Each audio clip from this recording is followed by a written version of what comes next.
ஊருக்குள்ள எவனுமே மதிக்க மாட்டேங்கிறான் மாப்பிள்ள. ஒன்னா 12வது படிக்கிற வரைக்கும் எல்கேஜி படிக்கிற எந்த பையன் நம்மளை படிக்க மாட்டான். வாரம் போய் கிரிக்கெட் விளையாடுறான், மறுபடியும் வாரம் எவனும் மதிக்க மாட்டேன்.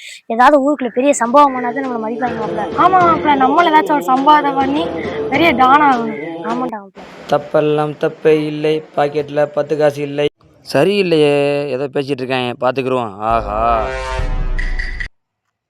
நேற்று நம்ம பிளான் போட்டோமா, இன்னைக்கு எவனையாவது சம்பவத்தை செய்யறா நம்ம ஊருக்குள்ள பெரிய ஆளாராம். ஆமா மாப்பிள்ள, நம்மளுக்கு பெரிய ஆகணும் மாப்பிள்ள. ஆமாண்டா மாப்பிள்ள, இன்னைக்கு போட்டே தீர்ந்தவனையா ஒருத்தனை. என்ன மருமைய மயன் அப்பயே பார்க்கும்போது அங்க இருந்து குசுகுசுன்னு பேசிட்டு இருந்தே, இப்ப இங்கேயே 2 பேரும் டிஸ்கஸ் பண்ணிட்டு இருக்கீங்க, என்ன விஷயம்? ஆமாம்மா, ஊருக்குள்ள பெரிய ஆள்ல இருந்து சின்ன ஆள் வரைக்கும் ஒருத்தனங்களை மதிக்க மாட்டேங்கிறாங்க. அதான் வெயிட்டா ஏதாவது ஒரு சம்பவத்தை பண்ணலாம் நாங்க முடிவு எடுத்திருக்கோம். ஆமா சிக்கா. அப்படி என்னதான் சம்பவம் பண்ண போறிய? ஆமா, அதுவா ஊருக்குள்ள ஏதாவது வெட்டியா இருக்குன்னு அதான் வெயிட்டா ஏதாவது சம்பவத்தை பண்ணி நாங்க பெரிய கையாயிருந்தோம் ஊருக்குள்ள. அப்ப எதுவுமே பிளான் பண்ண 3 பேரும் சேர்ந்து பெருசா பிளான் பண்றான், சம்பவத்தை பண்றான், பெரிய ஆகுறான். ஸ்கூல்ல படிக்கிறீங்க? கவர்மெண்ட் ஸ்கூல்ல. அப்பாடா, எக்ஸாம் முடிஞ்சிருச்சு, இனிமே ஜாலியா இருக்கலாம். ஸ்கூல்லப்பா படிக்கிற?